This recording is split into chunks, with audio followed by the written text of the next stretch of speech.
আসসালামু আলাইকুম ভিউয়ার্স, দেখতেছেন আমার সামনে একটা আছে এসি। এসিটার সমস্যা হলো এই কর্নার দিয়ে পানি লিকেজ হয়। তো আজকে এই জিনিসটা আমি সলভ কিভাবে করবো আপনাদেরকে দেখাবো ইনশাআল্লাহ।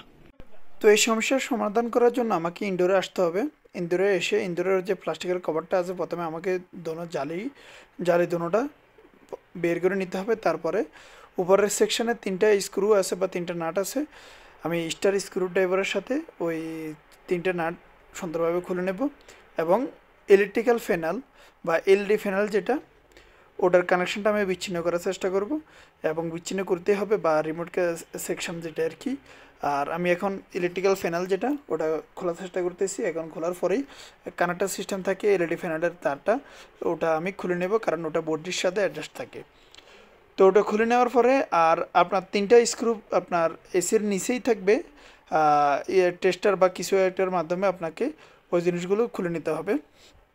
তো একে একে আমি এক একটা করে আমার স্ক্রুপগুলো খুলে নিতেছি এবং আমার এলইডি প্যানেলটা আমি কানেকশন বিচ্ছিন্ন করে দিলাম। এবং নিচের যে তিনটা নাট আছে, টোটাল আপনি 8টা নাট থাকবে টোটাল। নিচের তিনটা, উপরে দুইটা, আর ইলেকট্রিক প্যানেলের একটা। তো টোটাল 7টা নাট। এই 7টা নাটটা আপনি খোলার পরে আপনার বডির উপরের অংশে লক লাগানো থাকবে। উপরের অংশের লকগুলো আপনাকে খুলতে হবে। একে একে 4টা লক আছে। তো আমি প্রথমে স্ক্রুগুলো খুলে নিই, তারপর আপনাদেরকে দেখাবো কিভাবে উপরের লকগুলো খুলবেন। তো আলহামদুলিল্লাহ আমার মোটামুটি নিচের স্ক্রুপগুলো সম্পূর্ণ খোলা শেষ। এখন আমি উপরের লকগুলো খুলতেছি। উপরের লকগুলো একটু কানেক্টর আকারে লাগানো থাকবে, আপনি হাত দিয়ে একটু প্রেসার দিয়ে টান দিলেই অবশ্যই খুলে যাবে। তো এখন নিচে হাত দিয়ে প্রথমে কাভারটাকে একটু লাড়া দেওয়ার পরেই অটোমেটিক্যালি কাভারটা আস্তে আস্তে সুন্দর মতো চলে আসবে। একটু সমস্যা হতে পারে, একটু সমস্যার ফেস আপনি করতে পারেন। তো অবশ্যই খেয়াল রাখবেন যেন নিচের কুলিং চেম্বারটা যেন উঠে যেন না আসে। বাস আপনার কাভারটা বাস বের করার দরকার, বাস আপনি কাভারটা বের করবেন। যেখানে লক আছে অবশ্যই লকগুলো সুন্দর মতো খোলার চেষ্টা করবেন যেন সুন্দর মতো কাভারটা আপনার হাতে চলে আসে। তো কাভারটা মোটামুটি আমার খোলা শেষ। এখন আমি আপনাদেরকে দেখাবো সমস্যাটা আসলে কোথায়। তো দেখতেছেন এখানে কুলিং চেম্বারের সাথে দুইটা স্ক্রু থাকবে। আপনারা অবশ্যই কুলিং চেম্বারের সাথে দুইটা ব্যারিং, যেখানে ব্যারিং থাকে আপনার ফাঙ্কার, ওই ফাঙ্কার বরাবরই দুইটা স্ক্রু থাকবে। ওই স্ক্রু দুটো প্রথমে খুলে নিতে হবে। স্টার স্ক্রু খুলে নেওয়ার পরেই কি যে কোনো একটা কিছু নিয়ে দেখেন আমার প্যানেলটা খোলা শেষে দেখুন ভিতরে অনেক কাঁচরা জমে আছে। আমার পানির পাইপটা কিন্তু বন্ধ হয়ে আছে কাঁচরার কারণে, পুরো পুরো পুড়ে গেছে কাঁচরাতেই। দেখুন অসংখ্য পরিমাণে কাঁচরা। এখন আমাকে এই কাঁচরাগুলোই হাঁটাতে হবে। কাঁচরাগুলো যখনই আমি সাফাই করব তখনই মোটামুটি আমার এসিটার সমস্যাটা সমাধান।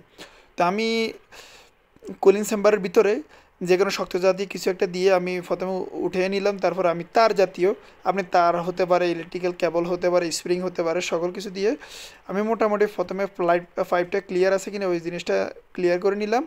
এবং যে যত বেশি পরিমাণ কাঁচরা জমে আছে আমি তার মাধ্যমে কাঁচরাগুলোকে একটু সরাই দেওয়ার চেষ্টা করতেছি, এক জায়গায় একসাথ করার জন্য চেষ্টা করতেছি। আমার কুলিং চেম্বারটা মোটামুটি পরিষ্কারই আছে, ক্লিন আছে। তারপরও দুঃখজনক বিষয় হলো এটাই যে আমার স্পিরিট মোটর যেটা ওটা নষ্ট হয়ে গেছে।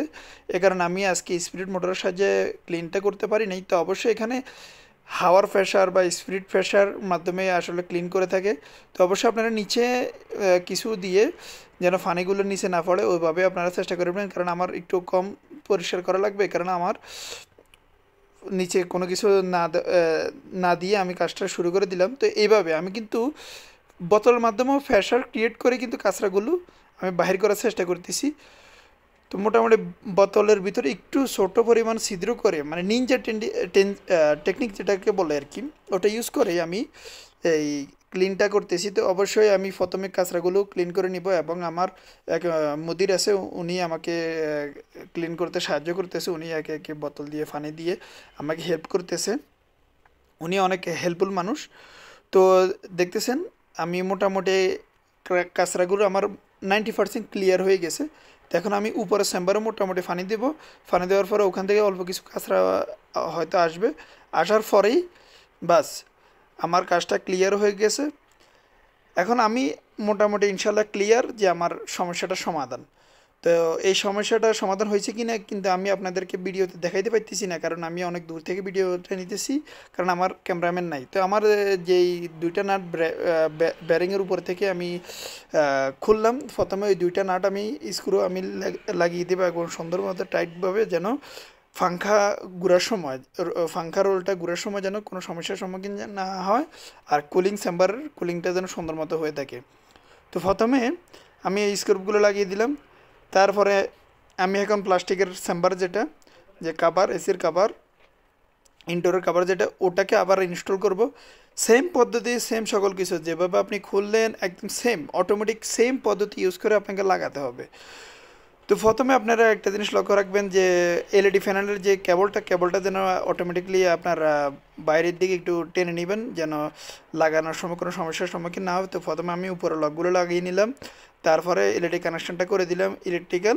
তারপরে আমি এলইডি কানেকশন করার পরে এই প্লাস্টিকের যে চেম্বারটা, অবশ্যই এই চেম্বারটা আমি প্রথমে বন্ধ করে দেব।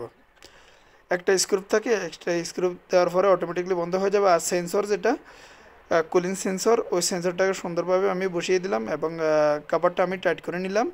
এখন টাইট করার পরে আমার মূলত সিস্টেমটা হলো যে 3টে স্ক্রুপ উপরে এবং 3টে স্ক্রুপ নিচে।